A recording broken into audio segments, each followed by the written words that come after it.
To many old-school Transformers fans, the original Generation 1 cartoon, comics, and toy line is the end-all be-all to Transformers. But the cartoon ended in 1987 with reruns in 1988. The toy line ended in 1990 here in the US, and the comics finished in the spring of 1991. I remember going to the toy stores looking for Transformers toys back when I was a kid and finding out that the series was all over. But in 1992 they tried reviving the brand back with Generation 2. A mix of G1 toys in neon colors and some new ones, the line was a hit and miss. Some G1 episodes were aired with the cybernetic space cube, while the comic book continued for 12 issues. We could call G2 in some ways a disaster, but it paved the way for a series that is now 20 years old. Of course, I'm talking about... On April 22, 1996, the two-part series first aired, and it completely changed Transformers as a whole. Gone were the cars, trucks, and airplanes. Hey, that's a no paint job! In favor of animals, insects, and dinosaurs. Instead of being animated with hand drawings like in G1, this show was CG animated by the studio Mainframe Entertainment. It was different, and many fans either have a love or hate relationship with it. The story is that two factions of Transformers, the Maximals, led by Optimus Primal, and the Predacons, led by Megatron, crash land on a prehistoric world to discover that it's full of Energon, the primary fuel source for Cybertronians. But there is so much Energon that the radiation will overload them. So in order to survive, they take the form of organic animals to protect themselves. And so the battle begins. For myself, I remember seeing it first and hating it.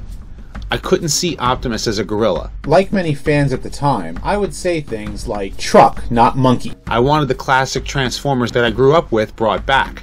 But I decided to give the show a chance and took it as a reimagining of Transformers.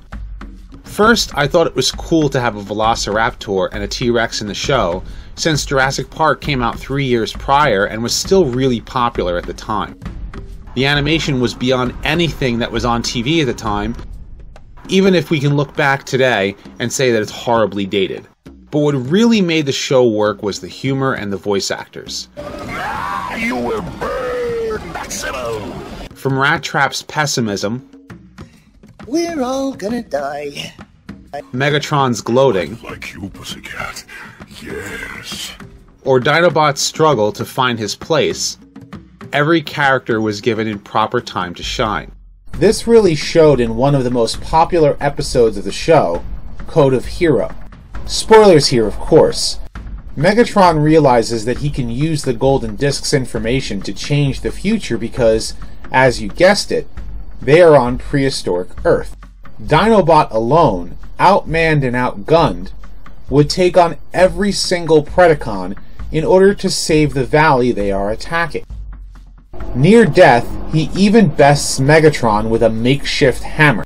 Unfortunately, Dinobot would succumb to his wounds with a Transformer's death that even rivals the death of Optimus Prime. The first one, of course. The writers also participated regularly in communicating with the fans as well.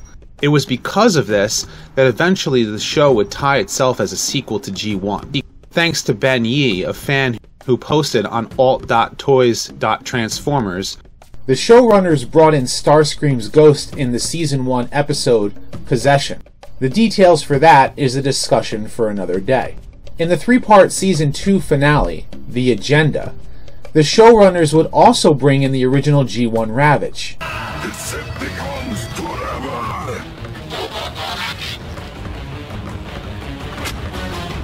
Ben Yee is currently the only fan to actually get a name credit as a consultant, which is pretty cool. It was at this point that I not only liked Beast Wars, I loved it. Making the connection to G1 in such an epic manner was brilliant. It allowed the older fans to feel connected while still being fresh for new viewers. It really is something lost in today's world of Transformers. Die-cast construction. It's a lost art. Beast Wars is also responsible for either coining or enhancing many terms that are used in Transformers even today, and are even retconned back into G1 as well. In the G1 cartoons episode Divide and Conquer, Optimus Prime is badly injured. Made worse by Laserbeak, Megatron asks if his laser core was extinguished. Fallen, yes. But can you guarantee his laser core was extinguished? In the early scripts for Transformers the movie, the gravely injured Megatron would tell the other Decepticons to place his life spark in the crypt before it's lost. This would also explain where the UK comic mixed up the identity of who became Cyclonus. Beast Wars dropped life from the name and shortened it to Spark and gave it a physical form. They also introduced protoforms, basically an early stage of a Transformers life cycle, which again is a discussion for another day.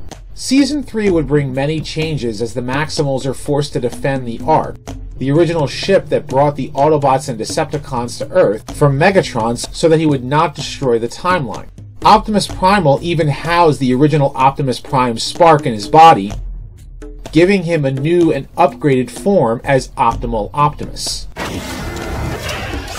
Megatron would later do the same with the original G1 Megatron spark, making him a large red dragon. They also introduced one of my favorite characters on the show, Depth Charge, whose rivalry with Rampage led to some really cool underwater battles. At the end of the show, the Maximals would defeat Megatron and would leave Earth to return to Cybertron in their own time. This would lead into the sequel series, Beast Machines, which in and of itself was a very polarizing show, and is a discussion for another day. For all it's worth, Beast Wars remains a staple in Transformers lore.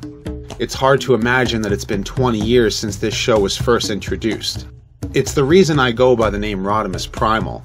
That, and also because I'm a huge Rodimus Prime fan. And it's an incredibly enjoyable show. So I hope you've enjoyed this little retrospective of Beast Wars.